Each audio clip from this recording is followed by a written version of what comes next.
ಇವತ್ತಿನ ಪ್ರಜಾಧ್ವನಿಯಲ್ಲಿ ನಾವು ತೋರಿಸ್ತಾ ಇದೀವಿ ಒಂದು ರೋಗಗ್ರಸ್ತ ಆಸ್ಪತ್ರೆಯನ್ನ. ಇದು ರೋಗಗ್ರಸ್ತ ಆಸ್ಪತ್ರೆ. ಹೇಳಿ ಕೇಳಿ ಇದು ಸರ್ಕಾರಿ ಆಸ್ಪತ್ರೆನೇ. ಸರ್ಕಾರಿ ಆಸ್ಪತ್ರೆಗಳಂದ್ರೆ ಯಾವ ರೀತಿ ಇರ್ತಾವೆ ಅನ್ನೋದಕ್ಕೆ ಮತ್ತೊಂದು ಉದಾಹರಣೆ ಬೀದರ್ನ ಜಿಲ್ಲಾಸ್ಪತ್ರೆ. ಒಮ್ಮೆ ಆ ಜಿಲ್ಲಾಸ್ಪತ್ರೆ ದೃಶ್ಯಗಳು ನೀವು ನೋಡ್ಬಿಡಿ, ಮತ್ತೆ ಆ ಕಡೆ ತಲೆ ಕೂಡ ಹಾಕೋದಿಲ್ಲ ಯಾರು. ಆಗಿದೆ ಆ ಜಿಲ್ಲಾಸ್ಪತ್ರೆ. ಪಾಪ ಬಡ ಜನರಿಗೆ ಅನಿವಾರ್ಯ ಕಣ್ರಿ, ಬೇರೆ ಆಸ್ಪತ್ರೆಗಳು ಹೋಗೋದಕ್ಕೆ ಅವ್ರ ಹತ್ರ ದುಡ್ಡಿಲ್ಲ. ಖಾಸಗಿ ಆಸ್ಪತ್ರೆಗಳು ಹೋದ್ರೆ ಸಾವಿರಾರು ರೂಪಾಯಿ, ಲಕ್ಷಾಂತರ ರೂಪಾಯಿ ಸುರಿಬೇಕು. ಹಾಗಾಗಿ ಆ ನರಕಕ್ಕೆ ಮತ್ತೆ ಮತ್ತೆ ನರಕದ ಬಾಗಿಲನ್ನೇ ಬಡಿತಾರೆ, ನರಕಕ್ಕೆ ಹೋಗ್ತಾರೆ, ನರಕದಲ್ಲೇ ಬಿದ್ದು ಒದ್ದಾಡ್ತಾರೆ. ಈಗ ಬೀಮ್ಸ್ ಅಧೀಕ್ಷಕರಾಗಿರುವಂತಹ ಶಿವಕುಮಾರ್ ಶೆಟ್ಕರ್ ಅವರು ದೂರವಾಣಿ ಸಂಪರ್ಕದಲ್ಲಿದ್ದಾರೆ. ಶಿವಕುಮಾರ್ ಅವರು ನಮಸ್ಕಾರ. ನಮಸ್ಕಾರ ಸರ್, ಹೇಳಿ ಸರ್. ಓಕೆ ಶಿವಕುಮಾರ್ ಅವರ, ಈಗ ಬೀದರ್ ಜಿಲ್ಲಾಸ್ಪತ್ರೆ ನಾವು ದೃಶ್ಯಗಳಲ್ಲಿ ನೋಡ್ತಾ ಇದೀವಿ. ಏನೊಂದು ನೈರ್ಮಲ್ಯ ಇಲ್ಲ, ಆ ಒಂದು ಸ್ಕ್ಯಾನಿಂಗ್ ಮಿಷಿನ್ ಕೆಟ್ಟೋಗಿದೆ, ಈ ರೀತಿ ಅವ್ಯವಸ್ಥೆ ಆಗಲಾಗಿದೆ. ಯಾಕೆ ಅದನ್ನ ಸರಿಪಡಿಸೋ ಕ್ರಮ ಆಗ್ತಾ ಇಲ್ಲ? ಸ್ಕ್ಯಾನಿಂಗ್ ಮಿಷಿನ್ ವರ್ಕಿಂಗ್ ಇದೆ,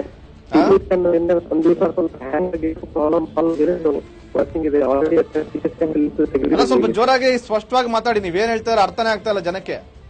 ಈಗ ಸ್ಕ್ಯಾನಿಂಗ್ ಮಿಷಿನ್ ಸ್ಥಿತಿ ಏನಾಗಿದೆ ಹೇಳಿ, ಕರೆಕ್ಟ್ ಆಗಿ ಹೇಳಿ. ವರ್ಕ್ ಆಗ್ತಿದ್ಯಾ? ಯಾವಾಗಿಂದ ವರ್ಕ್ ಆಗ್ತಾ ಇದೆ? ಸ್ವಲ್ಪ ಸಿಗ್ನಲ್ ಸಿಗೋ ಕಡೆ ಬನ್ನಿ. ನೀವು ಸರಿಯಾಗಿ ಕೇಳಿಸ್ತಾ ಇಲ್ಲ ನಿಮ್ಮ ಧ್ವನಿ. ಎಲ್ಲಿದ್ದೀರಿ ನೀವೀಗ? ನಾನು ಹೊರಗಡೆ ನಿಂತು ಮಾತಾಡ್ತಾ ಇದ್ದೀನಿ, ವಿಂಡೋ ಹತ್ರ. ಆಯ್ತು, ಈಗ ಎಷ್ಟು ದಿವಸದಿಂದ ಕೆಟ್ಟೋಗಿತ್ತು ಸ್ಕ್ಯಾನಿಂಗ್ ಮಿಷಿನ್? 2 days ಪ್ರಾಬ್ಲಮ್ ಆಗಿತ್ತು. ಅಲ್ಲ, ಜನ ಹೇಳ್ತಾ ಇದಾರೆ ಸುಮಾರು ದಿವಸಗಳಿಂದ ಅಲ್ಲಿ ಬಂದ್ರೆ ಸ್ಕ್ಯಾನಿಂಗ್ ಮಿಷಿನ್ ವರ್ಕೇ ಆಗ್ತಿಲ್ಲ ಅಂತ ಹೇಳ್ತಾರೆ ಅಂತ. ನೀವು ನೋಡಿದ್ರೆ 2 days ಅಂತ ಇದ್ದೀರಾ? ಸರ್, ಸುಳ್ಳು ಮಾಹಿತಿ ಇದೆ, ವರ್ಕಿಂಗ್ ಇದೆ. ನಾನು ಡಿಟೇಲ್ ಆಗಿ ರಿಜಿಸ್ಟರ್ ತೋರಿಸ್ತೀನಿ ನಿಮಗೆ. ಸಿಟಿ ಸ್ಕ್ಯಾನ್ ವರ್ಕಿಂಗ್ ಇದೆ. ಯಾವಾಗಿಂದ ವರ್ಕಿಂಗ್ ಇದೆ? ಇವತ್ತು ಮಾರ್ನಿಂಗ್ ಸ್ಟಾರ್ಟ್ ಆಗಿದೆ. ಸ್ಯಾಟರ್ಡೆ ಸಂಡೇ ಸ್ವಲ್ಪ ಹ್ಯಾಂಗ್ ಆಗಿತ್ತು. ಇಷ್ಟು ದಿನ ಯಾಕೆ ರೆಡಿ ಆಗಿಲ್ಲ? ಅದು ಇವತ್ತು ಮಾರ್ನಿಂಗ್ ಯಾಕೆ ರೆಡಿ ಆಯ್ತು? ಇಷ್ಟು ದಿನ ಯಾಕೆ ರೆಡಿ ಆಗಿರಲಿಲ್ಲ?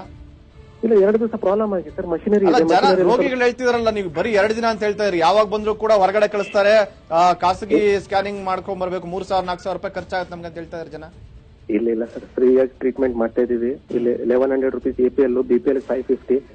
ಎಲ್ಲ ಸ್ಕೀಮ್ ಇರುತ್ತೆ. ನೀವು 11 ರೂಪೀಸ್ಗೋ 1100 ರೂಪೀಸ್ಗೋ ಮಾಡ್ತೀರಿ, ಆದ್ರೆ ಅದು ಕೆಟ್ಟೋಗಿದೆ ಅಂತ ವಾಪಸ್ ಕಳಿಸ್ತಾ ಇದಾರೆ. ಸರಿ, ಮಷಿನರಿ ಇರುತ್ತೆ. ಟೆಕ್ನಿಕಲ್ ಪ್ರಾಬ್ಲಮ್ ನಿಂದ ಸ್ವಲ್ಪ ಪ್ರಾಬ್ಲಮ್ ಆಗಿತ್ತು ಅಷ್ಟೇ. ಬೆಳಗ್ಗೆನಿಂದ ಸರಿಯಾಗಿದೆ, ಈಗ ವರ್ಕ್ ಮಾಡ್ತಾ ಇದೆ. ಆಯ್ತು, ಈಗ ನೈರ್ಮಲ್ಯ ವಿಚಾರಕ್ಕೆ ಬರೋಣ. ಅದೇನದು ಹಾಸ್ಪಿಟಲ್? ಅದು ಏನದು ಗಾರ್ಬೇಜ್, ಒಂದು ರೀತಿ ಕಸದ ಗುಂಡಿ ಆಗಿದೆಯಲ್ಲ, ಅದು ಹಾಸ್ಪಿಟಲ್? ಅದನ್ನ ಯಾರೋ ನೋಡಿದ್ರೆ ಹಾಸ್ಪಿಟಲ್ ಅಂತಾರ?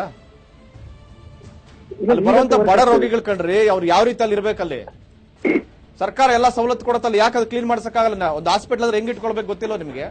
ಈಗ ಮಷಿನರಿ ರಿಪೇರಿ ಇರುತ್ತಲ್ಲ ಸರ್, ರಿಪೇರಿ ಆಗಬೇಕು. ಮಿಷನರಿ ಅಷ್ಟೇ ಹೇಳ್ತಾ ಇಲ್ಲ ನಾನು, ನೈರ್ಮಲ್ಯದ ವಿಚಾರಕ್ಕೆ ಬನ್ನಿ. ಒಂದು ಆಸ್ಪತ್ರೆ ಲಕ್ಷಣ ಅದು ಇರುವಂತ ಲಕ್ಷಣ ಅದು ಕಸದ ಗುಂಡಿ ಆಗಿದಲ್ಲ ನಿಮ್ಮ ಸರ್ಕಾರಿ ಆಸ್ಪತ್ರೆ. ಯಾಕೆ ಸಿಬ್ಬಂದಿ ಇಲ್ವಾ ನಿಮ್ಮಲ್ಲಿ? ಈಗ ಕಟ್ ಮಾಡ್ತಾರೆ, ಏನಾದ್ರು ಕೇಳಕ್ ಹೋದ್ರೆ ಈ ರೀತಿ ಫೋನ್ ಕಟ್ ಮಾಡಿ ಇಟ್ಬಿಡೋದು. ಇವರ ಮನಸ್ಸುಗಳಿಗೆ ರೋಗ ಬಂದಿದೆ ಈಗ, ರೋಗಗ್ರಸ್ತ ಮನಸ್ಸುಗಳಿವು. ಆ ಮನಸ್ಸುಗಳು ಸರಿಯಾಗದೆ ಇದ್ರೆ ಯಾವ ವ್ಯವಸ್ಥೆನೂ ಸರಿಯಾಗಲ್ಲ. ಸರ್ಕಾರದಿಂದ ಲಕ್ಷ ಹಣ ಬರುತ್ತೆ, ಎಲ್ಲಿಗೆ ಹೋಗ್ತಾ ಇದೆ ಹಣ ಎಲ್ಲ ಕೂಡ? ಇವತ್ತು ನೈರ್ಮಲ್ಯಕ್ಕೆ ಸಿಬ್ಬಂದಿ ಇಲ್ವಾ ಅಲ್ಲಿ? ಅದನ್ನು ಸ್ವಚ್ಛವಾಗಿ ಇಟ್ಕೊಳ್ಳೋದಕ್ಕೆ ಒಂದು ಜಿಲ್ಲಾಸ್ಪತ್ರೆ ಇದು. ಸಾಕಷ್ಟು ಸಂಖ್ಯೆಯಲ್ಲಿ ವೈದ್ಯರು ಇರ್ತಾರೆ, ಸಿಬ್ಬಂದಿ ಇರ್ತಾರೆ, ಸರ್ಕಾರ ಎಲ್ಲ ಸವಲತ್ತು ಕೊಡುತ್ತೆ, ಸಾಕಷ್ಟು ಹಣ ಬಿಡುಗಡೆ ಮಾಡುತ್ತೆ. ಎಲ್ಲೋಗ್ತಾ ಇದೆ ಹಣ ಎಲ್ಲ ಕೂಡ? ಆ ಸವಲತ್ತುಗಳೆಲ್ಲ ಯಾರು ಬಳಸ್ಕೊಳ್ತಾ ಇದಾರೆ ಹಾಗಾದ್ರೆ? ಏನಿದು ಆಸ್ಪತ್ರೆನ ಅದು? ಯಾವ ರೀತಿ ಇರಬೇಕಲ್ಲ ರೋಗಿಗಳಲ್ಲಿ?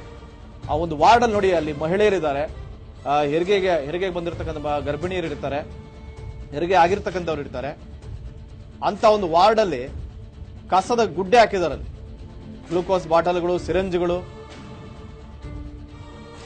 ಬಡವರಿಗೆ ಅಂತಂದ್ರೆ ಈ ರೀತಿ ನರಕ ದರ್ಶನ.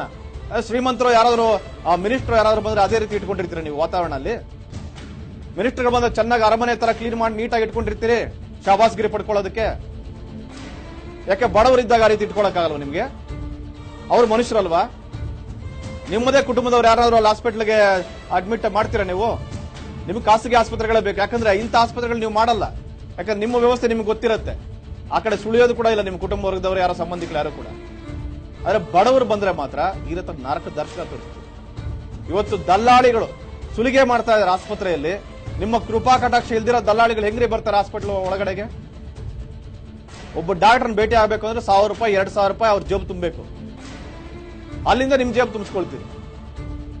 ಅಧೀಕ್ಷಕರು ಫೋನ್ ಕಟ್ ಮಾಡ್ತಾರೆ ಇಲ್ಲಿ ವ್ಯವಸ್ಥೆ ಬಗ್ಗೆ ಕೇಳೋಣ ಅಂತಂದ್ರೆ. ಮತ್ತಾರನ್ನ ಕೇಳ್ಬೇಕು ನಾವು? ಜನಸಾಮಾನ್ಯರು ದಿನ ಬಂದು ಅಲ್ಲಿ ಪರದಾಡ್ತಾ ಇದ್ದಾರೆ ರೋಗಿಗಳು, ಸರಿಯಾದ ಚಿಕಿತ್ಸೆ ಸಿಗ್ತಾ ಇಲ್ಲ. ಒಬ್ರು ಹೇಳ್ತಾ ಇದ್ರು, ಒಬ್ರು ಹೆರಿಗೆಗೆ ಬಂದಿದ್ರೆ ಮಧ್ಯರಾತ್ರಿಯಲ್ಲಿ ಒಬ್ಬ ಡಾಕ್ಟರ್ ಇಲ್ಲ, ಒಂದು ನರ್ಸ್ ಇಲ್ಲ. ಆ ಮಹಿಳೆಗೆ ಹೆರಿಗೆ ಆಗ್ತಾ ಇದೆ.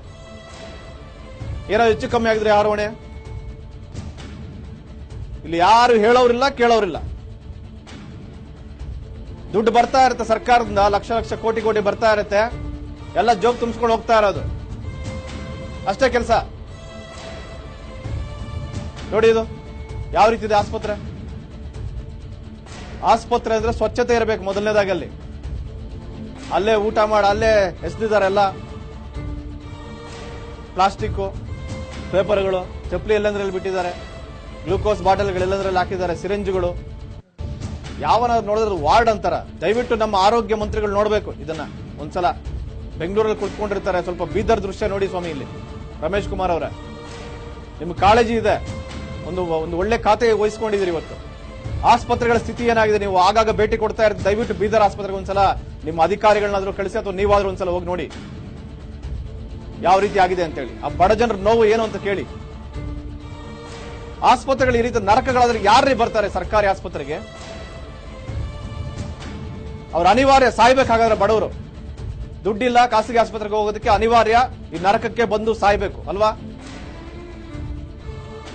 ಅನೇಕ ಯೋಜನೆಗಳಿದಾವೆ, ಸಾಕಷ್ಟು ದುಡ್ಡು ಮೀಸಲಿಡ್ತೀರಿ ನೀವು ಬಜೆಟ್ ಅಲ್ಲಿ ಆರೋಗ್ಯ ಇಲಾಖೆಗೆ. ಆಸ್ಪತ್ರೆಗಳ ಆಧುನೀಕರಣ ಮಾಡ್ತೀರಿ. ಕೇವಲ ಕಟ್ಟಡ ಹೊರಗಡೆಯಿಂದ ಸುಂದರವಾಗಿದ್ರೆ ಸಾಲದು, ಆ ಕಟ್ಟಡದ ಒಳಗೆ ಏನಾಗ್ತಾ ಇದೆ, ಯಾವ ರೀತಿ ವ್ಯವಸ್ಥೆ ಇದೆ, ಅದನ್ನು ಸ್ವಲ್ಪ ಪರಿಶೀಲನೆ ಮಾಡಬೇಕು.